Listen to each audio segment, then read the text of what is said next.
Chaque citoyen doit se sentir responsable du devenir de l'ensemble dont il est solidaire et répondre à sa propre conscience. Ai-je fait ce que je devais? Me suis-je efforcé de faire mieux chaque jour? Félix Houphouët-Boigny. Nous sommes dans la troisième semaine du mois d'avril de cette nouvelle année. Et la semaine dernière, nous avons indiqué que nous vous donnerons dans l'émission d'aujourd'hui les derniers moyens pour cultiver et maintenir la bonne humeur. Ces moyens sont les suivants. Pour cultiver et maintenir la bonne humeur, il faut apprendre à bien travailler. Nous avons déjà fait des émissions sur le travail, nous avons relevé l'importance du travail et l'importance qu'il y avait à bien travailler. L'amour du travail bien fait est en effet une source cachée de joie profonde. Pourquoi? Parce que cela naît de la satisfaction du devoir accompli. Et cela naît aussi de la satisfaction du service rendu aux autres et à la communauté. Pour cultiver et maintenir la bonne humeur, il faut considérer à sa juste valeur ce que les autres pensent de nous. Évidemment, personne ne vit tout seul sur une île. Nous vivons tous ensemble, nous nous côtoyons, nous nous regardons vivre et agir. De tout cela se forment des opinions des uns des autres. Nous avons chacun une opinion des uns des autres. Mais il faut garder en tête que l'opinion des hommes est changeante et que pour cela, elle ne change en rien notre valeur et notre mérite. Ça, c'est bon de le garder à l'esprit. C'est vrai qu'il est sage de tenir compte des critiques constructives et suggestives qui nous sont faites de bonne foi avec l'intention de nous aider. Cela permet de nous améliorer. Mais il n'est pas sage de vivre en tenant compte ou en ne tenant compte que du qu'en dira-t-on.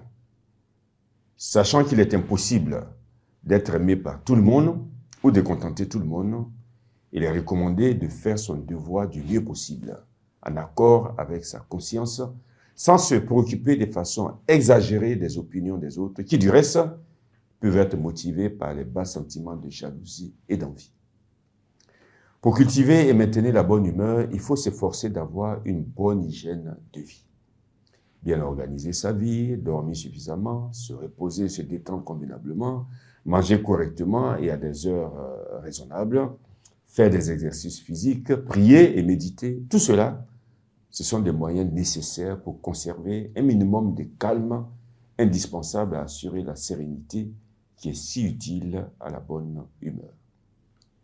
Pour cultiver et maintenir la bonne humeur, nous devons nous exercer à faire le bien autour de nous.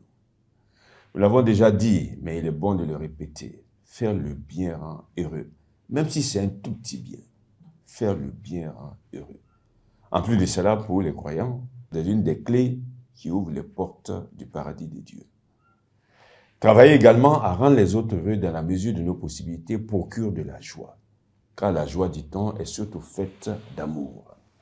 Des actes comme s'efforcer de s'adapter aux autres, tenir compte de leur tempérament, de leur caractère, les prendre tels qu'ils sont et non pas tels que nous voulons qu'ils soient, se réjouir de leur succès, ne pas diminuer leur mérite, mais au contraire les mettre en valeur, éviter de les humilier, de les calomnier, sont de véritables fagots qui alimentent le feu de la bonne humeur.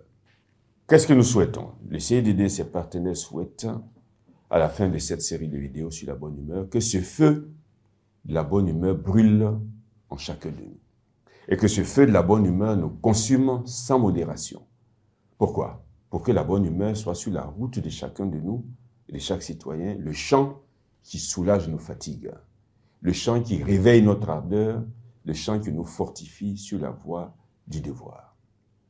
La semaine prochaine, nous continuerons à parler, à la suite de la bonne humeur, d'un autre moyen important pour maintenir la joie, qu'est le rire. Bien sûr, pour garder le sérieux de cette émission, nous ne la terminerons pas en riant. Mais en tout état de cause, nous parlerons du rire la semaine prochaine.